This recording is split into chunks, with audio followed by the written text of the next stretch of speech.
этом году принято решение провести масштаб значительно более серьезный.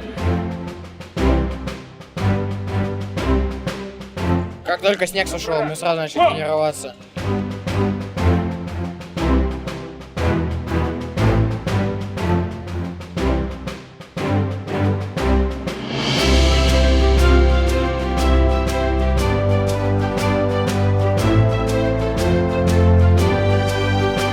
Вы, кто сейчас здесь участвовал в этом конкурсе, потомки победителей, и вы должны об этом помнить.